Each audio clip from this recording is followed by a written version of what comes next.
na yung impeachment unconstitutional. Ayun! Anong ginawa? Ayun, iyakan.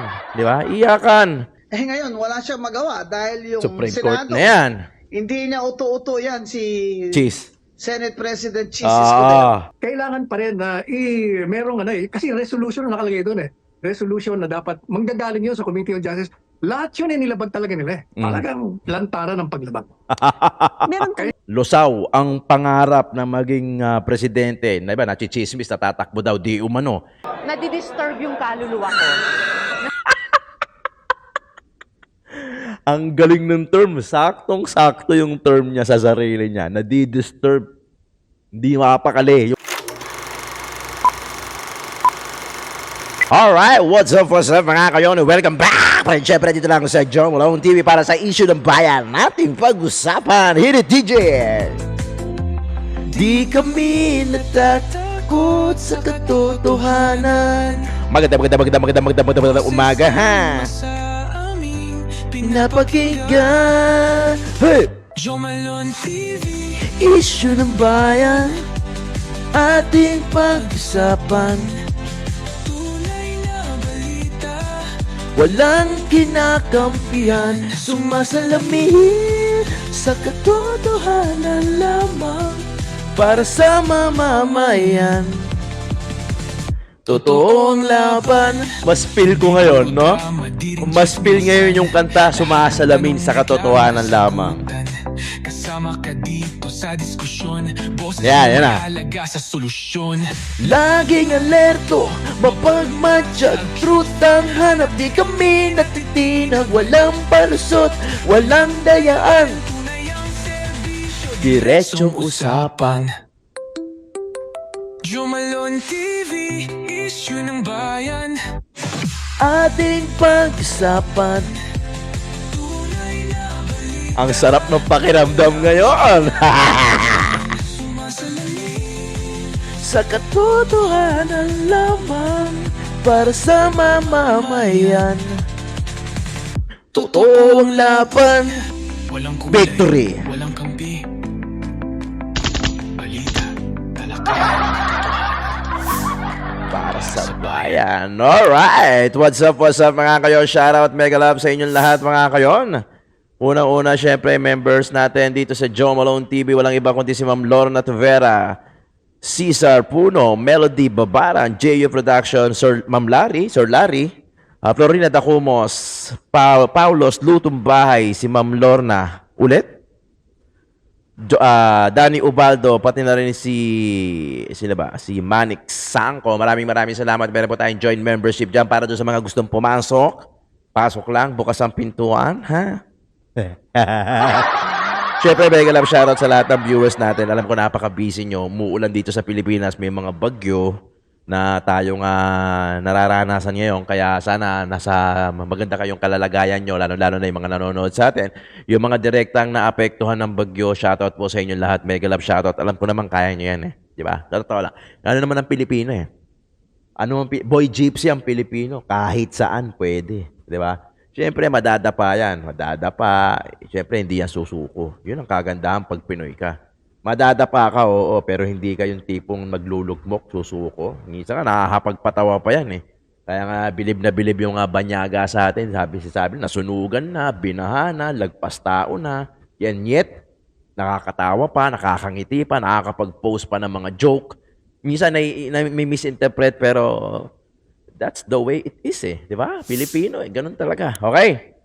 Victory na tayo mga kayon. Ang ganda ng kanta natin. No? Sumasalamin sa katotohanan lamang. Iyakan. Di ba? Dahil doon sa nilabas ng Korte Suprema na yung impeachment unconstitutional. Ayun! Anong ginawa? Ayun, iyakan. Di ba? Iyakan. Iyakan talaga yan. Yan ang talagang mangyayari kasi na-realize nila na nadali na naman tayo. Walang palusot, di ba? Walang dayaan. Diretsong usapan. Di ba? Yan ang gustong-gusto natin dito sa segment natin. Pasensya na kayo, meron tayong mga delay kasi yung sa community post ko, pinapagawa na natin yung studio Jauti. Jau TV. Pinapagawa natin, nire-renovate na. Actually, yung itsura na yon, medyo luma na yan eh. Meron ng tiles, meron ng ceiling, may mga ilaw na as is, kumpleto na. Yun nga lang, wala pang table, wala pa yung aircon, kasi nga nag-iipon pa tayo, wala pa yung table, pero pag nagawa na yan, ililipat na natin to kasi kung mapapansin nyo ito, naka-green screen lang tayo, warehouse to. May mga tulo to. Tumutulong nga rito sa harapan ko eh. Yung keyboard ko natutuluan eh. Kaya kailangan na natin maglipat sa kabila, mag-transform dahil marami na nag-aabang ng issue ng bayan natin pag-usapan. Pasensya na kayo pero tuloy-tuloy pa rin tayo yung reaction na yan. Dire-diretso pa rin yan. At mas lalong-lalo na ngayon na dinurog nila si BP Inday Sara, ayun ang gumante. Di ba? Ayun ang nagparusa. Nanatili yung katotohanan, di ba? Nalusaw ngayon yung mga pangarap nila na maging presidente sa 2028, di ba? Ngayon sigurado na. Mas lalong lumilinaw na yung picture, mas lalong lumilinaw na yung mga nakikita natin na mga dating malabo na talagang ang uupo sa 2028 walang iba kundi si VP Inday Sara. Ano sabi ni Risa? Ayun! Nanginginig yung kaluluwa. Hindi mapakapaniwala. Ganun talaga. Digital ang karma ngayon. Oh. Hindi na dati kasi dati sa Telegram pa eh. Pagka sinulatan yung karma, minsan tapos na, nakapag-move on na, saka palang darating yung telegrama. O ngayon, medyo digital world na, advanced technology na tayo. So pagka may ginawa ka ngayon, rekta ka agad. Paparusahan ka kagad. Ganun. Di ba? Ganun. Di iyakan kayo ngayon. Yan ang sinasabi ko. Ang ganda ng bigote natin ngayon, no? Parang itim na itim, no? Parang mang-keping ang dati. Sa magtatanong ng mga kap, in-order ko lang din to online. Maganda siya, naka-emboss yung kanyang embroidery. In-order ko lang to sa Facebook. Post ko na lang sa community post natin. Abangan nyo din yung mga post natin sa community post. May mga pinopost tayong picture dyan. Bago tayo, introduction lang kasi na-miss ko magkwento sa inyo. Grabe. Magkakaroon din tayo ng ganito, Joe Malone TV. Okay, yung tahi din. Hintayin nyo lang. Nag-iipon lang ako. Kasi napupunta doon sa pabahay natin. Pabahay sa kasay studio natin. Simulan na natin to, Rowena Guanzon. Pasok! Kita mo, may ganyan pala tayo. Pasok Ayun na. Dineclare na ng Supreme Court na unconstitutional ang impeachment complaints kay Vice President Sara Duterte. Nakasaad po kasi sa ating saligang batas, Ayan. ang konstitusyon, na Huwag mo ang masyado impeachable paiyakin. officers, kagaya ng Vice President, ay pwede lamang ma-impeach Sa loob ng isang taon. Minsan. once lang sa isang taon bawat opisyal Ano yung ginawa nila? na impeachable. At ano po ang ginawa dito ni Speaker Romualdez? 4 na complaint po ang pinagfa-file sa isang taon. Hindi Alam niyo yung mga bopols na sa sobrang kakamadali nila natalisod ng malalim. lamang 2. 4. Talaga? Natalisod eh. Sagot ang House of Representatives at ang Speaker ng Supreme Court. Sagutin ito mga katanungan ito. Ano nangyari doon sa 3 impeachment complaint? Yan. Bakit itong pang-4, ito yung inakyat nyo doon sa Senado? Yes. Bilang itong complaint na siyang basihan ng paglilitis o impeachment. Nasaan ang 3? Yung 3. Ano Nauna. nangyari sa 3? Correct.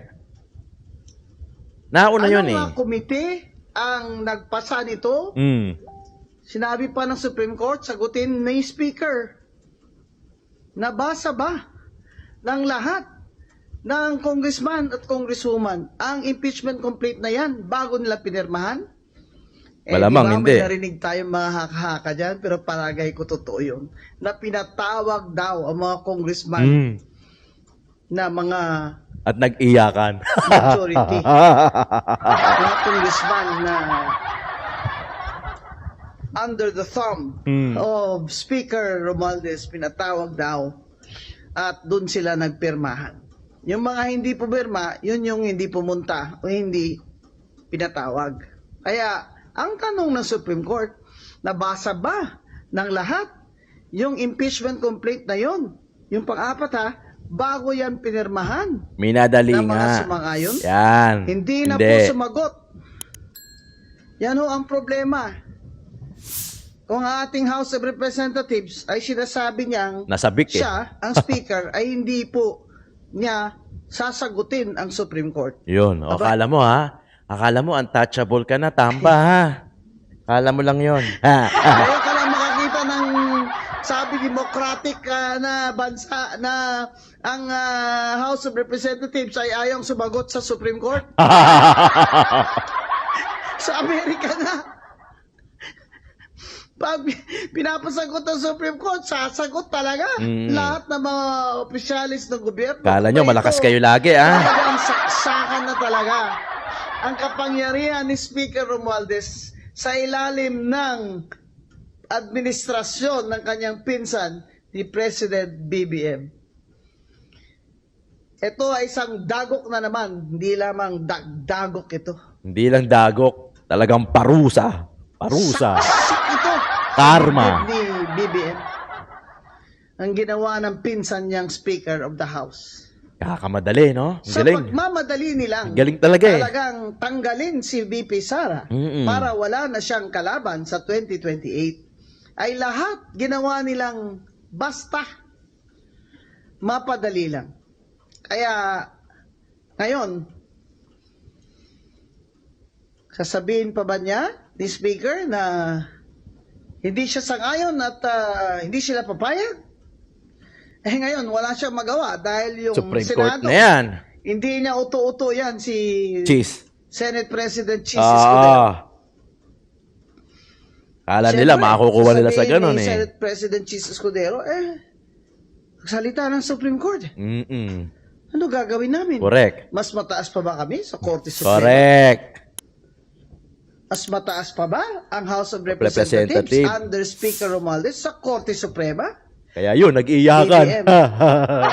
Kasalanan po ito lahat ng inyong pinsan. Kaya sana po tanggalin nyo na yan as speaker. Diyan lang po nakakasama na talaga ng image niyo lalo eh. Correct. Correct Kasi yan. Totoo yun. lahat ng ginawa niya, Palpak. simula pa dun sa budget na institutionalize na yung lahat ng mga ayuda dun na ginawa nilang Diba? Puro kapalpakan. Diba? Puro kapalpakan yung... Ewan ko kung nakaligtas na sila sa GAA. Hindi ko wala na akong balita. Even si Attorney Vic Rodriguez, nawala na ata ng gana dyan sa halintik na GAA na yan. Diba? Bilisan natin kasi meron pa eh. Meron mas mahaba yung kay Spoke Harry. Bilisan natin. Mamaya mga Very good news, singit of lang na course. reaction. Kanina nung kausap kita, sabi mo nga, you knew this all along. Hindi ba, ever since naman alam po ninyo, kung kayo'y objective, talaga naman masyadong klarong-klaro na lumabag sila sa saligang batas. Masyadong maliwanag yung sinasabi ng Korte Suprema. Yung pag merong pag nagpahal ka ng impeachment complaint, kailangan ilagay mo na kagad sa order of business. Hindi nila sinunod, wala silang sinunod eh. Kaya sabi nga ng anak ko si Paulo, the HOR played stupid games, so they're being rewarded with stupid prizes. Alam niyo po, Attorney Sal, nung unang lumabas po itong breaking news, nag-iisip nga ako kung anong naging desisyon bago ko pa man nabasa yung press release. Of course, hindi ko pa nakikita yung buong buod nung desisyon. And I was wondering, saan ho kaya nagkaroon ng desisyon dito ang Korte Suprema tungkol ba dun sa initiation na tinatawag o dun sa nakapaloob sa Article 11, Section 3 ng Constitution that says that it should be included in the order of business within 10 session days. And parang lumalabas, dun nagkaroon ng violation. Yes, kasi maliwanag naman yun. Dapat pag natanggap mo yun, you have 10 days na ilagay mo sa order of business. And then, i-refer mo na ngayon sa Committee on Justice. And then, they have 30 days para mag-deliberate sila. Tapos, maglalabas sila ng resolution. Itatapon mo sa plenary and they will decide. And even doon sa tinatawag na more than one-third, kailangan pa rin na merong kasi resolution na nakalagay doon Resolution na dapat manggagaling yun sa Committee on Justice. Lahat yun nilabag talaga nila Talagang lantaran ng paglabag. Meron Kaya hindi nakataka na ganun ang desisyon ng Korte Suprema. Yung ganito po, alam naman natin na sabi nga unanimous, subject pa rin ho ba ito sa motion for reconsideration kahit na ganito po ang naging... Yan. Well, that is a remedy given under the law. They can always file it. Pero given the fact na unanimous yung 13, wala na yan, malabo na yan. Sundin na lang ho natin kasi maliwanag naman talaga ang saligang batas. Yun ang Attorney maganda. Panelo, Sundin na lang ang sunod ko natin. pong gustong malaman sa inyo, yung inyong akiwari, ang inyong insights. Hinggil sa, posible daw po ha, hindi ko alam kung narinig niyo po yung aming reporter kanina, si Dexter Ganibe, na sinasabi nga, iba-iba din po yung naging reaksyon ng mga senador. One is actually saying that pwede pa nilang, it can come down to a vote among the senator judges kung susundin nila itong naging desisyon ng Korte Suprema. Nangyari daw ito during the time of the impeachment of Chief Justice, the late Chief Justice Renato Corona. What do you think of this? Wala yun. Yun naman ang nagbibigay. Wala yun. Hindi naman abogado.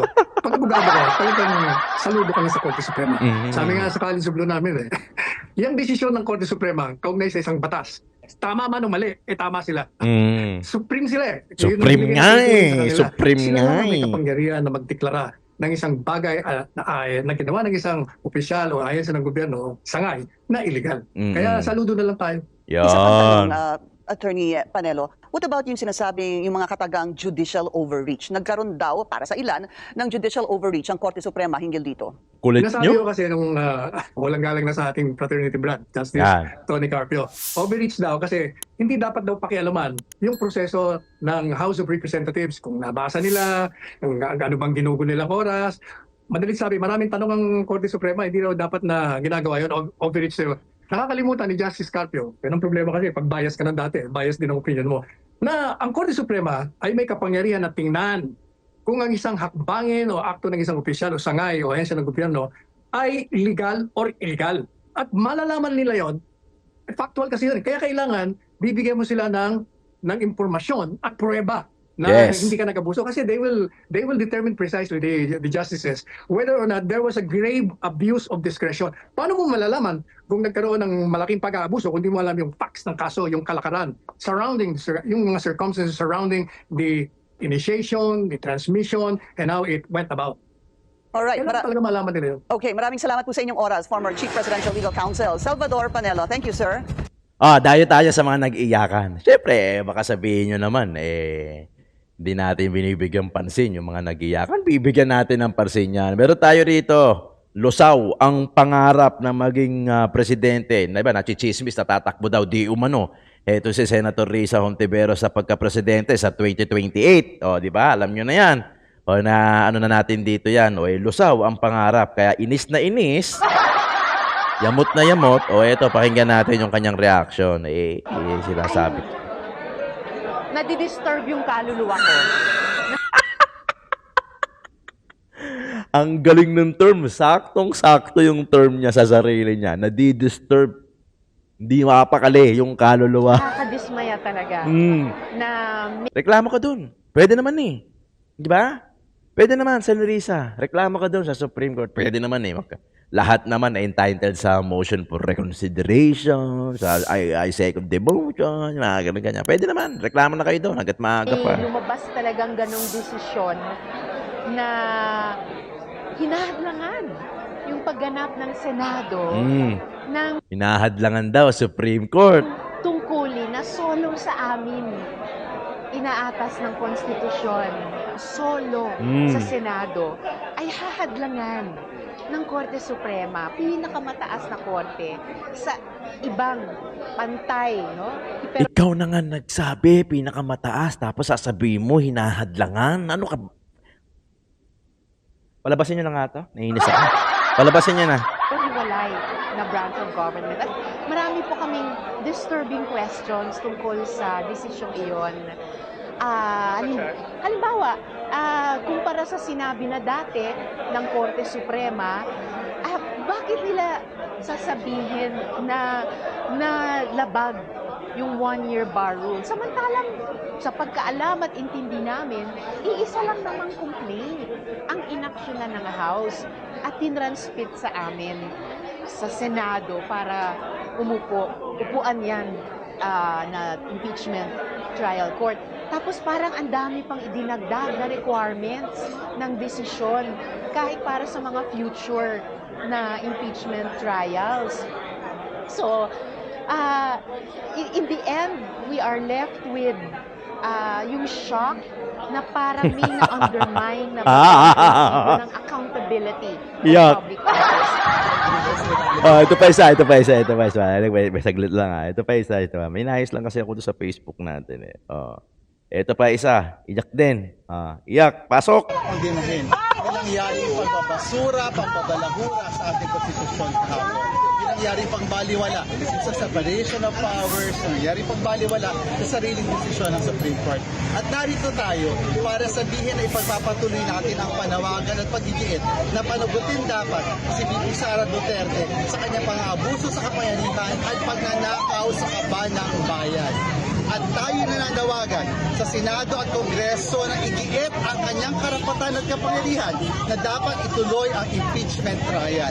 Kasabay nito, gusto natin ipaalala sa taong bayan na ang konstitusyon kahapon ay binali ng Korte Suprema na kanilang baguhin ang interpretasyon, na kanilang baguhin ang mismong House Rules. na kanilang Sinisi pa baguhin no? Ang mismong procedure ng impeachment para paboran ang isang nagnakaw at isang nang-abuso sa kapangyarihan. Gusto rin natin ipaalala sa mga taong bayan na dapat tayong mag-iit at singilin ang mga justices ng Supreme Court. Sa lahat ng legal na pamamaraan, kasama dyan ang impeachment. Dahil sino na lang ang lalapitan natin kung hanggang sa Korte Suprema nandun ang galamay ng Duterte. Andun daw yung galamay ng Duterte sa Korte Suprema eh, no? Napakalaki ng implication ito sa taong bayan sapagkat nakita natin na pwede palang tumakbo ang mga tiwaling opisyal sa gobyerno sa Korte Suprema at doon magtago sa mga procedural at technical issues. Nakita ng taong bayan na pag pala nangailangan tayo ng sandigan sa katarungan, hindi na pala yun ang Korte Suprema. Kasi hindi siya din nag-push through yung sa Senate, sir, na impeachment. Ano yung action na gagawin? We will continue yung pag-hold accountable kay Sara Duterte sa iba't iba mga legal processes. Kasama dyan, yung patuloy na pag-file ng mga criminal complaints at iba pang mga civil cases dahil sa kanyang corrupt practices na ginawa nung siya ay nasa DepEd hanggang siya ay nasa Vice President's office. Ang daming ebas. Mga kababayan, magbantay po tayo. Nangyayari po muli ang SOCA. Mantayan mo kaya yung sarili mo. Nangyayari po muli ang impunity. Kung dati ang impunity ay sa magpatay na walang habas, ngayon po ang impunity, ang kawalan ng pananagutan ay sa pagnanakaw at pang-abuso sa kapangyarihan. Di ba grabe? Ang tema kasi, ang dating kasi, parang sinisisi pa nila yung Korte Suprema dahil doon sa nilabas nilang about sa impeachment. Kayo naman, di nyo na ginalang, binastos nyo pa. Mas okay pa si Atty. Sal, ay sinabi, sundin na lang. Di ba? Sundin na lang. Supreme Court na nga, kataas-taasang korte na nga yung nagsabi. Tapos kayo gusto nyo magmagaling pa, ang tema, ang konsepto, parang gusto nyo pang sisihin ang Korte Suprema dahil sa nilabas nila na sana baguhin pa. Ano yon? Sinubo na yung tinahay mo na tapos pabalik mo pa sa wet box mo. Diba? Sa sobrang kasakiman nila, at ito, logic. Common knowledge. Ito logic, common knowledge. Tinahain mo na kakainin mo pa. Diba? Sinuka mo na, kakainin mo pa. Unless tanga ka. Sabagay, uso na yung tanga.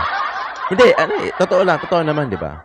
Sa sobrang kasakiman nila doon sa posisyon, kung ano man, whoever it is, whatever na position na gusto nilang hawakan pa din, o mas gusto nilang umangat, mag-level up, sa sobrang kasakiman nila, nakakalimutan na nila yung tayo, Pilipino. Nakakalimutan na nila yung tao na kailangan magserbisyo sila sa atin dahil hindi sila mapupunta doon sa ganong klaseng posisyon. Hindi nila makukuha yun, not because of us na mga voters, na mga bumoto. Kasi nagtiwala tayo di ba? Na ikaw, congressman, mayor, kailangan gagawin mo lahat ng trabaho mo. Ito simple Simple. Punta tayo sa lokal, kay Yorme Isko Moreno. Sige, kay Yorme Isko Moreno, kasi kilala ko yung tao Definitely kilala ko yung tao. Kumpare ko yung tao. Alam ko yung mga ginawa niya. Laking Maynila ako, batang Maynila ako. Lumaki ako dyan. Alam ko na yung mga salitang kanto. Lumaki ako dyan, in short. Isko Moreno, okay? Si Isko Moreno, kahit noon pa ngayon, Pinakita niya sa buong bayan, sa buong bayan, kung paano magtrabaho ang isang mayor. I-part 2 na lang natin yung kay Harry, hindi ko aabutan eh. Part 2 na lang natin. Totoo, di ba? Ipinakita ni Yorme Isko Moreno kung paano magtrabaho ang isang public servant. Manood kayo ng live, hindi natutulog. No, natutulog naman siya, literally. Pero mas malaki yung, alam mo kasi ang public servant yun ito. For me para sa akin lang naman. Even kayong mga nagtatrabaho 8 oras sa mga opisina nyo. Ganito yan. Tama nga yung sinabi ng boss ko dati. Nagtrabaho din kasi ako sa aficionado. HR specialist ako doon. HROD. Organizational Development Specialist ang posisyon ko sa aficionado kay Joel Cruz. Ang galing nung sinabi sa akin ng boss ko doon. Sabi niya, hindi nyo ba alam na mas malaki ang ginugugol nyong oras dito sa trabaho rather than nandun kayo sa bahay nyo? Isipin nyo. Tama. Di ba? Biyahe ka, 8 oras ka sa trabaho, 9 hours kasi kasama yung break time. 9 hours ka sa trabaho, uuwi ka, biyahe ka. Pag uwi mo, kakain ka na lang, matutulog ka na lang kasi may pasok ka pa kinabukasan. Tama. Tama si ma'am. Nakalimutan ko na yung pangalan. Kasi nawala din siya. Nawala din siya kaagad. Mas malaki yung ginugugol ng oras mo sa trabaho mo kaysa doon sa bahay ka. Anong ginawa ni Boss Y? Anong ginawa ni Yorme? Totoo to, real talk to Lalong mas malaki yung oras na nasa bahay siya. Kasi ang katwiran niya, pinili mo yan eh. Di ba? Kinukuha nga akong photographer. Kasi tingnan nyo naman, nasa balat ko na yan. Nasa balat ko na yan ang pagiging photographer, videographer. Nasa balat ko na yan. Kinukuha nga niya ako ng photographer eh. Ayoko. Kasi, natatakot ako na baka hindi ko kayang tapatan yung oras niya na laging nasa labas. Ganun lang kasimple. Kaya tumanggi ako. Sabi ko, boss, hindi ako makakakommit na palaging nasa labas. Gaya mo. Kaya di ba tinanong ko siya, ano bang vitamins mo? Para makakasabay naman kami. Sabihin mo naman kung anong vitamins mo na makasabay naman kami. Kasi hindi na vitamins yun eh. Political will na yon. Karakter niya na yon. Can you just imagine? Wag na natin sabihin na sana si Yorme yung presidente natin. Wag na, magsisisiyan lang tayo eh. Pinakita lang ni Yorme Isko Moreno kung paano magtrabaho ang isang public servant sa isang public position. Di ba? Ganun lang kasimple. Di ba? Actually, hindi na nga bago yan eh. Hindi na bago yan yung ginagawa ni Yorme. Hindi na bago yan. May mga gumawa na niyan noon. Di ba? May gumawa na niyan noon. May mga gumaya na yon. So, hindi na yan bago. Alam mo lang, kinaibahan nila. Si Yorme kasi, alam mo, hindi nagpapanggap. Kasi consistent. Noon ginawa niya. Hindi yan yung isang buwan nasa labas. Patatin ng isang buwan nasa loob na. Hindi mo na mahagilap. Hindi eh. Hindi. Parang Tatay Digong. Nagta-taxi driver pa. Umiikot pa. Diba? Umiikot pa sa Davao, nagta-taxi driver pa sa gabi. Hindi kaya yung ginagawa ni Yorme Isko, hindi naman nabago yan. Hindi nabago yan. Nagmumukha lang bago sa atin dahil consistent siya kasi. Consistent niyang ginagawa. Alam mo, hindi napapagod. Hindi ka makakasabay eh, promise. Ako masipag na ako, workaholic na ako. Workaholic na ako, hindi naman sa pagbubuhat ng bangko. Workaholic na ako, hindi lang ito channel ko, marami akong channel. Ganun ako magtrabaho. And yet, aminado ako na hindi ko kayang tapatan yung trabahong ginagawa ni Yorme Isko Moreno. Totoo. Kaya sinabi ko sa niya, boss, I cannot commit myself. Kasi pag sinabihan ka ni Boss Y na make yourself available at all times, patay. Patay ka na. Diba? Ang ibig niya sabihin doon, pucha, isang tawag ko lang, kailangan. Kung kailangan mo lumipad ka. Papunta rito. Ang layo ko. Diba? Si Boss Y, halos sa City Hall na natutulog eh. Siyempre, doon na naliligo yan, doon na nagtututbrush yan, doon na nagbibisa, may mga damit yan doon. Kami naman hindi. Diba? Kaya talagang, pero hindi mo pa rin, promise, hindi mo matatapatan. Hindi mo matatapatan yung ginagawa ni Boss Y. Sana ganun din, no? Ito kasi yung mga to, nagtatrabaho din naman yung mga yan. Di ba? Nagtatrabaho din naman yan. Baka sabihin nila, si Yorme lang yung sinasabihan natin na magtatrabaho. O sige na, nagtatrabaho din naman kayo. Di ba? Nagtatrabaho din naman kayo. O sana lang, kung ano yung tiwala na ibinigay ng tao na lahat ng bumoto sa inyo, mga senator, lahat. Sana ganun din yung trabaho, yung expectation na ibinibigay mo, pabalik doon sa mga bumoto sa iyo. Kasi kundi dahil sa amin, na nagluklok sa inyo, na bumoto, nagpakahirap, pumila nung Mayo 12, pumila ng pagkahaba, pumunta ng maaga, hindi nakakain, nagutom, na-delay yung lunch. Sana ganun din yung klase ng serbisyo na ibabalik nyo sa amin. Diba? Just like Tatay Digong. Just like Yorme Isko Moreno. And hopefully, on 2028, will be like VP Inday Sara. Ngayon, lusaw na yung pangarap ninyo. Okay? Lusaw na yung pangarap nyo. Ngayon, nag-move kasi kayo kaagad eh. Ginalaw nyo kaagad yung baso. Ginalaw nyo kaagad yung baso na plano nyo tumakbo, na open kayo for a higher position. O yun, na-jinx. Alam niyo yun? Na-jinx. Ay, ano naman yan eh. Sige, ganun talaga. Pag gumawa ka ng kasamaan, wag mong asahan kabutihan yung babalik sa'yo. Ano, gago? Di ba? Walang ganun. Walang ganun. Walang ganun. Di ba mga kayo? Totoo naman yung sinasabi natin. Okay? Asa na ba yun? Okay. Sige, ano lang yan. Wala eh. Talagang ganun. May iiyak talaga sa dulo. Unfortunately. Di ba? Unfortunately, kayo yun. O mga kayo, pasensya na kung naririnig nyo yung ulan. Umuulan kasi, alam niyo naman, may bagyo pa dito sa Pilipinas. Maraming salamat sa pakikinig. Maganda usapan natin ngayon. Pagpunta ko doon sa kabila, sa Studio JA natin, mas marami reaction yung gagawin natin. Magla-live tayo, okay? Magla-live tayo. Maraming salamat. Issue ng bayan. Ating pag-usapan.